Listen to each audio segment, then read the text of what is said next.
Bonjour tout le monde, je voulais vous montrer cette vidéo assez très rare. Mon étoile de mer des sables ici présente est sortie toute seule du sable sans que je la déloge. Alors, nous allons un peu l'observer parce que là, vous voyez très bien ces petites ventouses pour coller aux vitres. Donc elle est en quête de nourriture. Ces ventouses ne servent pas qu'à détecter les mouvements, elles servent aussi à s'accrocher aux roches, aux vitres ou sur quelque chose de dur. Elles servent aussi à capter la nourriture, donc vous voyez, c'est... Franchement, je trouve ça stupéfiant, vraiment magnifique. Là, elle est vraiment en mode collée sur la vitre, comme on voit en général dans les magasins d'aquarophilie ou dans les animaleries, elles sont souvent collées aux vitres. Celle-ci, c'est assez rare parce que c'est une étoile de mer des sables. Elle reste enfouie presque tout le temps dans le sable, mais là, elle est en quête de nourriture, je crois. Hier, malheureusement, elle n'était pas sortie quand je leur ai donné du colin. Mais je crois qu'il est trop tard parce que le bernard, le figure et le crabe, hein, ils ont tout mangé, tout le poisson, donc il lui reste plus rien. Sauf des petits restes dans le sable et des tout petits restes de pastilles pour crustacés. Donc, à ce qui paraît, quand elles mangent, les étoiles de mer sortent leur estomac. Là, vous voyez bien leur bouche. Le petit triangle là, en forme d'étoile, au milieu de son corps, c'est sa bouche. Donc c'est assez bizarre. Les étoiles de mer, comme les ophiures, n'ont pas d'yeux. Elles ont seulement une bouche, mais elles n'ont pas de cerveau non plus. Ça c'est vrai, c'est pas une blague. Donc pour manger, je crois qu'à ce qui paraît, celle-là ne sort pas son estomac pour manger. Mais quand elles sont très affamées, elles peuvent à ce qui paraît manger des poissons ou des crevettes, même des petits invertébrés. Ça, j'espère qu'elle ferait pas ça. J'espère qu'elle s'attaquerait pas à mon ophiure ou à mon bernard. Le crabe, j'ai pas peur, il sait se défendre. Mais là, franchement, elle se colle complètement contre la vitre. Ah, ben, elle est en mode décollage, hein. Franchement, elle monte sur la vitre comme ça. Je la trouve vraiment magnifique, cette toile de mer. Sur la roche, on voyait la tentacule de l'ophiure. Elle a disparu. Là, il y a le bernard qui est sur la pompe, comme d'hab. Donc j'espère que vous appréciez cette vidéo, parce que franchement, ces moments sont très rares. Ce n'est pas comme l'ophiure. Maintenant, l'ophiure, je me suis rendu compte qu'elle sortait tout le temps. Alors ce n'est vraiment pas rare de la voir sortir. Mais l'étoile de mer, mon Dieu, c'est vraiment magnifique de la voir comme ça. Jamais elle n'était sortie et ça fait plus ou moins une semaine que je l'ai, 4 jours ou une semaine, je sais plus trop. Et franchement, je la trouve magnifique quand vous voyez toutes ces petites ventouses là qui bougent toutes seules, indépendamment. Je trouve ça franchement... Ah non, le bernard il est tombé. Ce qui serait s'accrocher tout seul. Ça va, il sait se débrouiller. L'important c'est qu'il soit pas resté sur sa coquille comme les tortues. Et il va pas trop haut l'étoile de mer. Donc je vais essayer de vous faire voir les petites ventouses en gros plan.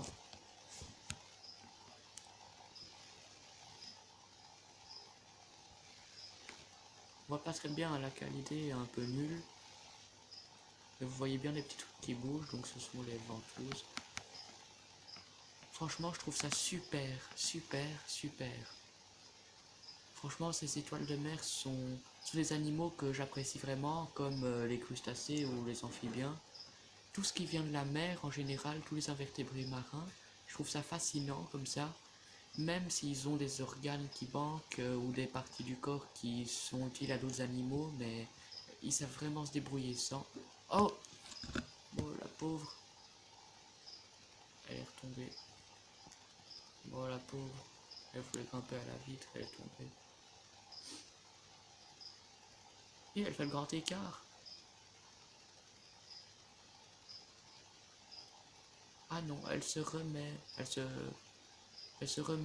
normalement. Ah, qu'est-ce qu'elle fabrique? Donc leur corps est élastique, hein, c'est pour ça que vous la voyez dans n'importe quel sens, elle se met n'importe comment. Ah, ça va. Elle va se mettre comme une véritable étoile de mer, donc ça, ce que vous voyez, c'est sa partie, donc sa bouche, elle est en dessous, et au-dessus, c'est juste son dos, on va dire, on va appeler ça comme ça, son dos. Donc là, à mon avis, c'est la seule et bien la dernière fois que vous la verrez sur la vitre. Enfin, pour aujourd'hui.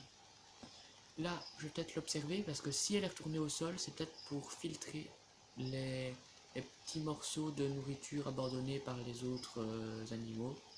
Donc à mon avis, avec sa bouche collée contre le substrat, elle va manger les petites particules de nourriture qu'elle y trouve. Alors j'espère qu'elle aura son bonheur. À ce qui paraît, celles-ci d'étoiles de mer, elles ne sortent pas leur estomac pour manger, mais elles mangent seulement comme ça. Enfin, ça je demande à voir, parce qu'en général, toutes les étoiles de mer, elles sortent leur estomac pour manger. Est-ce qu'elle va trouver son bonheur? On va la filmer un peu tranquillement.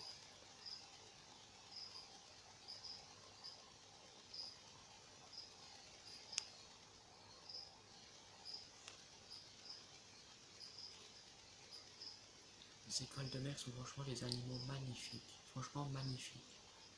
Je comprends pas comment des gens, peuvent dire, c'est pas parce qu'elles ont pas de cerveau qu'elles sont vraiment, qu'elles seraient moches ou inutiles. Je les trouve franchement belles. En plus, il y a plein de vidéos où on peut voir des étoiles de mer qui mangent des cadavres d'animaux, notamment de phoques en Antarctique et tout. Franchement, là, elle est magnifique, hein, la petite étoile.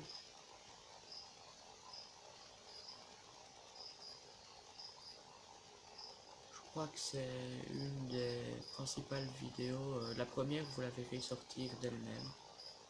Franchement, elle est magnifique. Je sais pas si elle compte s'enterrer ou juste chercher de la nourriture. Là, elle est près du test d'oursin. J'espère pas non plus que le crabe va lui couper un bras. Enfin, ses pinces sont un peu trop petites, mais j'ai pas vraiment envie qu'il lui arrive quelque chose. De toute façon, les étoiles de mer et les ophiures, si elles ont un bras cassé, ou même plusieurs, elles peuvent le repousser. C'est comme le principe des lézards qui perdent leur queue, elles repoussent. Les étoiles de mer, je crois que c'est indéfiniment, comme les axolotes. Si vous savez, les axolotes, là, c'est des espèces de petits tritons comme ça. Donc les axolotes, ils peuvent faire repousser une de leurs pattes, leur queue, ou même une partie de leur cerveau. Donc il y a beaucoup d'animaux qui font repousser un de leurs membres cassés ou perdus. Je trouve ça magnifique.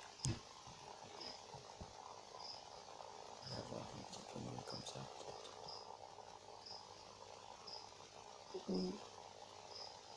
Elle a vraiment la couleur du substrat en fait. Si on faisait vraiment pas attention et que l'aquarium était plus grand, je parie qu'on la remarquerait même pas. D'ici quelques semaines ou quelques mois, je compterais peut-être mettre des coraux.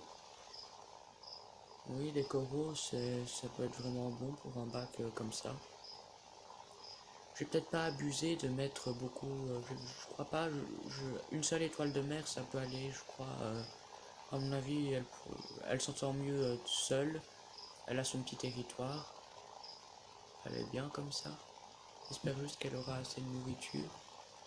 Ah, elle a trouvé une place pour s'enterrer, je crois, enfin je crois, peut-être qu'elle s'écrase juste pour passer, je sais pas, ça.